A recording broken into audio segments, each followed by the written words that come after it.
बेंगलोर में रहने वाला रोहन ट्रैफिक में अपनी कार का हॉर्न बजा रहा था। बाहर बारिश हो रही थी और अंदर रोहन के दिमाग में तूफान चल रहा था। रोहन की हालत खस्ता थी।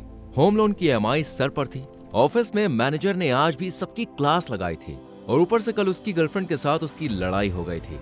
रोहन को लगता था कि पूरी दुनिया की मुसीबतें भगवान ने चुन चुन कर उसकी ही झोली में डाल दी हैं। वो अक्सर सोशल मीडिया पर अपने दोस्तों की परफेक्ट फोटोज देखता और सोचता, यार सबकी लाइफ कितनी सेट है, एक मेरी ही जिंदगी की वाट लगी पड़ी है। उस रात रोहन बहुत उदास था। ऑफिस से थका हारा वो जैसे ही घर पहुंचता है, वो बिना खाए पिए सीधा अपने बेड पर चला जाता है। थोड़ी देर फोन चलाने के बाद उसे नींद आ जाती है। उसके मन में बस एक ही शिकायत थी, हे भगवान मेरे साथ ही क्यों। तभी उसे एक अजीब सपना आया। सपने में रोहन एक सुनसान लेकिन बहुत ही खूबसूरत जगह पर खड़ा था। उसके सामने एक बहुत ही पुराना और विशाल बरगद का पेड़ था। उस पेड़ पर कोई फल या पत्ते नहीं थे, बल्कि उसमें हजारों काली पोटलियां लटकी हुई थीं।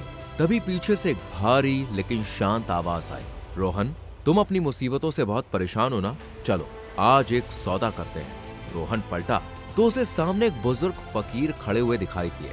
बुजुर्ग फकीर ने कहा, रोहन ये दुखों का पेड़ है, अपनी सारी मुसीबत जैसे लोन की टेंशन, बॉस की डांट और अकेलेपन का दर्द इस खाली पोटली में बांधो और उस पेड़ पर टांग दो। रोहन खुश हो गया।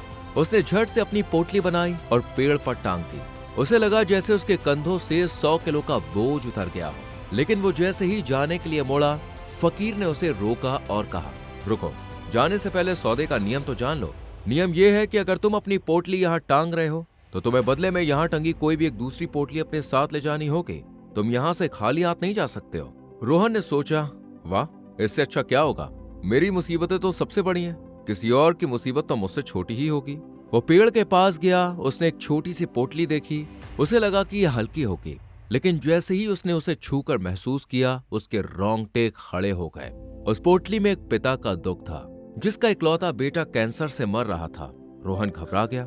उसने तुरंत ही हाथ पीछे खींच लिया। फिर उसने एक चमकदार पोटली देखी।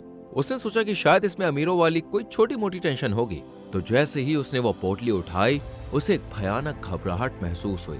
उसमें एक ऐसे इंसान का दुख था जो करोड़पति तो था, लेकिन पैरालिसिस की वजह से बिस्तर से उठ भी नहीं सकता था। रोहन ने एक के बाद एक कई पोटलियां छुई। किसी में बदनामी का डर था, किसी में जीवन भर का अकेलापन, तो किसी में किसी अपने को खोने का गहरा सदमा। रोहन पसीने से तर पतर हो गया। उसने अपनी पुरानी पोटली, जिसमें सिर्फ ईएमआई और ऑफिस का स्ट्रेस था, अचानक वो उसे बहुत हल्की लगने लगी। उसे एहसास हुआ कि उसकी प्रॉब्लम्स तो ऐसी हैं जिन्हें मेहनत करके सुलझाया जा सकता है, लेकिन बाकी लोगों के दुख तो जानलेवा है।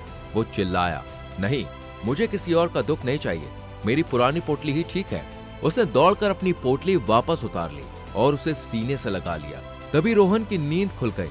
वो अपने बिस्तर पर पसीने में लथपथ था, लेकिन उसके चेहरे पर एक सुकून था। आज जब वो ऑफिस के लिए निकला तो आज भी वही ट्रैफिक था, लोन अब भी वही था, लेकिन रोहन का नजरिया बदल चुका था। अब वो अपनी परेशानियों को सजा नहीं बल्कि जिंदगी का एक चैलेंज मानने लगा। उसे समझ में आ गया था कि हर किसी की हंसती हुई फोटो के पीछे एक ऐसी पोटली छुपी है जिसे हम उठा नहीं सकते।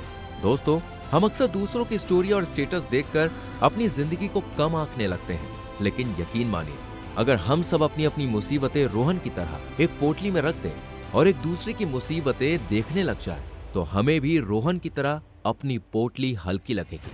ये कहानी हमें सिखाती है कि आपकी परेशानियां उतनी बड़ी नहीं हैं जितना आपका डर उन्हें बना देता है। इसलिए ऊपर वाले से शुक्र मनाइए कि उसने आपको उन तूफानों से बचाया है जिनमें दूसरे लोग तबाह हो रहे हैं। वीडियो अच्छी लगी हो तो लाइक कीजिए, शेयर कीजिए और ऐसी और कहानियां सुनने के लिए चैनल को सब्सक्राइब करके बेल आइकॉन प्रेस करें, जिससे आने वाली कहानियां आपसे मिस ना हो।